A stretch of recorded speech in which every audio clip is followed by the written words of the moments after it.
السلام علیکم ورحمۃ اللہ وبرکاتہ۔ اعوذ باللہ من الشیطان الرجیم، بسم اللہ الرحمن الرحیم۔ الحمد للہ رب العالمین، والصلاة والسلام علی رسولہ النبی الکریم وعلی آلہ واصحابہ اجمعین۔ اما بعد، نگرانی جلسہ محترم المقام حضرت مولانا خالد سیف اللہ رحمانی صاحب مدظل العالی، صدر آل انڈیا مسلم پرسنل بورڈ، اس کے بورڈ کے جنرل سیکریٹری محترم مولانا فضل الرحیم مجددی صاحب، دیگر علماء اکرام، بورڈ کے ذی قدر اراکین، قائدین عظام، اس سیمینار اور اس جلسے کی استقبالیہ و انتظامیہ کمیٹی کے ذمہ دار، بالخصوص مولانا عمر عابدین صاحب جو فرزند ارجمن ہیں صدر محترم کے، اور رفعت اللہ شاہد صاحب جو اس پروگرام کے کنوینر ہیں، میں تمام کو اپنی جانب سے مبارکباد دیتا ہوں کہ صدر محترم کی دور نگاہیں حالات کو دیکھ رہی ہے کہ کس طرح تاریخ کو مسخ کرنے کی کوشش کی جا رہی ہے، جس طرح شہروں کے نام، ریلوے اسٹیشنوں کے نام، ایئرپورٹ کے نام بدلے جا رہے ہیں، اور وہ بادشاہ جنہوں نے اس ملک کو علم دیا، فن دیا، ہنر دیا، تہذیب دی، تمدن دیا، اس قوم کو جو بے اخلاق تھی اخلاق سکھایا، بے ادب تھی ادب سکھایا، ان کے بارے میں اس قسم کی باتیں پھیلائی جا رہی ہیں، تاریخ کو مسخ کرنے کی کوشش کی جا رہی ہے۔ اس موقع پر بھارت کی تعمیر و ترقی میں مسلمانوں کا حصہ 3 روزہ یہ پروگرام رکھے گئے۔ 2 روزہ جو سیمینار ہوئے، اس میں بہترین ریسرچ کے بعد، اپنی تحقیق کے بعد مقالے پیش کیے گئے۔ میں آپ سے بھی گزارش کروں گا اور اس کی استقبالیہ اور انتظامی کمیٹی سے بھی گزارش کروں گا کہ ان مقالات کو جو ایک ایک کر کے اخبارات میں شائع کیا جائے اور اس کو عوام میں لایا جائے۔ یہ بہت ہی اہم مقالات ہیں تاکہ جو لوگ واقف ہو سکے حقیقت میں تاریخ کیا تھی۔ عزیزان گرامی، ہمارے بچپن میں تاریخ ایک سبجیکٹ ہوتا تھا سماجی علم کے نام سے، سماجی علم میں۔ اس کے بعد اس تاریخ کو ہٹا دیا گیا، کہا گیا کہ اب سائنس اور ٹیکنالوجی کا دور ہے، اور سائنس اور ٹیکنالوجی کے دور میں اس تاریخ کی کوئی ضرورت نہیں ہے۔ پھر اس کے بعد کہا گیا کہ نہیں، تاریخ کے بغیر کچھ نہیں ہوتا۔ ٹھیک ہے، جو تاریخ پہلے پڑھائی جاتی تھی اسی تاریخ کو پڑھایا جانا چاہیے تھا، لیکن اب نئی تاریخ لکھے جانے لگی۔ NCERT کے تحت جو نئی کتابیں لکھی جا رہی ہیں، اس میں اس قسم کی نامعقول قسم کی باتیں ہیں کہ 2500 سال پہلے یہ تھا، کہاں تھا، کون سا تاریخی ایویڈنس ثبوت آپ کے پاس موجود ہے۔ لیکن ان حالات نے یہ پرمغز بہت ہی اہم عنوان پر اور اس کے تحت ذیلی عناوین پر جس طرح کا سیمینار حضرت مولانا خالد سیف اللہ رحمانی صاحب مدظل العالی نے منعقد کیا، میں ان کو پھر ایک بار مبارکباد دیتا ہوں۔ اللہ تعالیٰ سے دعا گو ہوں کہ اللہ تعالیٰ ان کو صحت تندرست اور دیر پا ہمارے سروں پر ان کا سایہ قائم رکھے۔ اس موقع پر کیونکہ مہمان مقررین ہیں، ہندوستان کے کونے کونے سے تشریف لائے ہیں، ان کو ہم کو سننا ہے۔ میں تو آپ ہی کا آدمی ہوں، آپ ہی کے شہر کا، سنتے رہتے ہیں، میں زیادہ تفصیلات میں جانا نہیں چاہوں گا، لیکن ایک بات کی طرف اشارہ ضرور کرنا چاہوں گا، اس لیے کہ میں سمجھتا ہوں کہ بعض وقت کام کی رو میں ہماری نگاہیں ان باتوں کو دیکھتی نہیں۔ حال ہی میں وندے ماترم جو نغمہ ہے، ترانہ ہے، اس کے 100 سال مکمل ہونے پر مرکزی حکومت نے ایک سرکولر جاری کیا، اور ساری ریاستی حکومتوں کو حکم دیا گیا کہ وہ اس سرکولر کو پھیلائیں اور ہر مدرسے میں، ہر انسٹیٹیوشن میں، ہر جگہ اس دن اس وندے ماترم کو پڑھا جائے۔ میں تھوڑا سا 1-2 منٹ چاہوں گا صدر محترم کی اجازت سے بات آپ کے سامنے لاؤں کہ وندے ماترم ہم کیوں نہیں پڑھنا چاہتے، سوال یہ پیدا ہوتا ہے۔ پہلی بات تو یہ کہ ایک بات ذہن میں رہے کہ اس قسم کی جو باتیں کی جاتی ہیں اس کا آپ جواب دے سکیں۔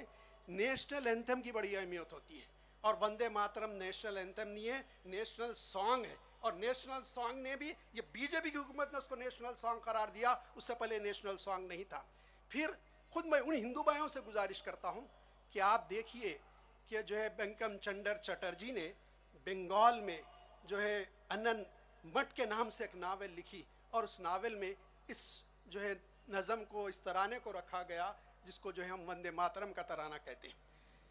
آپ اس میں اگر اس کے پوری اس ناول کو پڑھیں، اس کے اشعار کو پڑھیں، تو اس کے اشعار میں ایک پارٹ تو جس کو حذف کر دیا گیا وہ تو بالکل ناقابل قبول ہے، پورا وہ ترانہ ہی قابل قبول نہیں ہے۔ لیکن اس میں تو پرارتھنا کی گئی تھی کالی ماتا سے ان کی کہ وہ اتنی شکتی ہندوؤں کو دے کہ وہ مسلمانوں کا خون نکال کر اس کے چرنوں میں نچھاور کر سکے. کیا کوئی مسلمان اس کو پڑھنے کے لیے تیار ہوگا؟ پہلی بات تو یہ ہے، وہ آپ غور کر کے دیکھیں.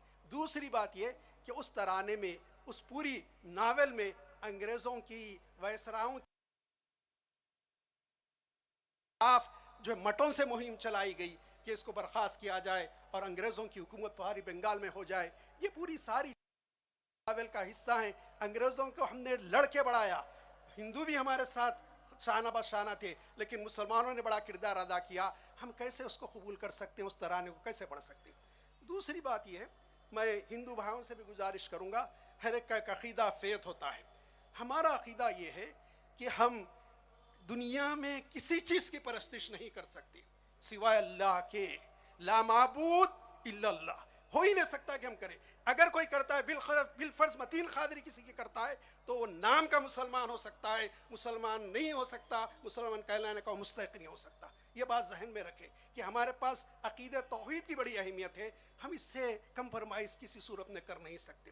آپ جانتے ہیں کہ جو ہے یہ دین، یہ ایمان، یہ اسلام، یہ شریعت، یہ سب جس نے ہمارے ہاتھوں میں تھمائی وہ آپ کے میرے آقا و مولا حضرت محمد مصطفیٰ صلی اللہ علیہ وسلم کی ذات بابرکت ہے.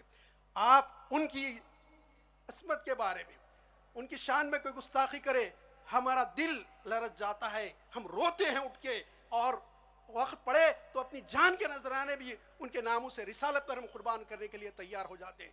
لیکن کسی مسلمان کو آپ نہیں سنیں گے کہ وہ نعوذ باللہ من ذالک ما سوا اللہ کے، میں محمد رسول اللہ علیہ وسلم کی پرستش یا پوجا کرتا ہوں.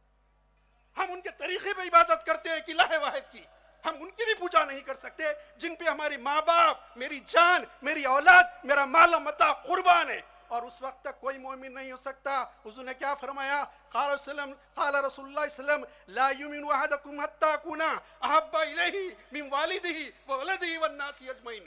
تم میں سے کوئی شخص اس وقت تک مومن، ماں باپ، اپنے اہل و عیال، اپنی اولاد اور دنیا کے سارے انسانوں سے بڑھ کرنا چاہے.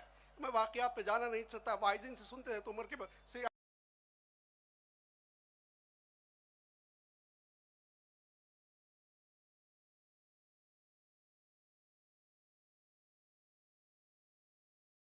نہیں کر سکتے.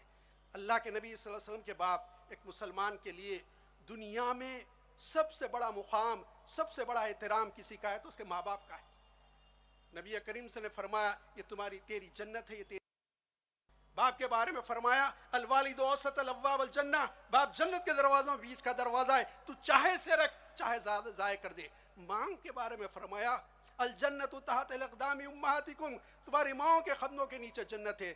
ہم ماں باپ کا احترام کرتے ہیں، ان کی عزت کرتے ہیں. ہر باپ پہ جو سر جھکانے کے لیے تیار ہے، لیکن کسی کی ماں اور باپ شریعت اسلامی کے خلاف کہے، توحید اور رسالت اور آخرت کے عقیدے کے خلاف کہے، ہم ان کی بات سننے کے لیے بھی تیار نہیں ہوتے. کوئی مسلمان ماں باپ کہتے نہیں، میں مثال کے طور پہ کہہ رہا ہوں، سمجھانے کے لیے آپ سے کہہ رہا ہوں.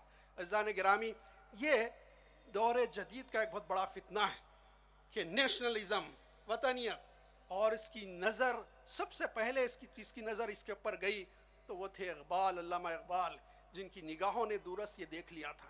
اور انہوں نے کہا کہ جو ہے یہ اس دور کا سب سے بڑا بت ہے. پھر انہوں نے خالی یہی نہیں کہا بلکہ بعد انہوں نے شعر میں کہا گفتار نبوت میں وطن اور ہی کچھ ہے.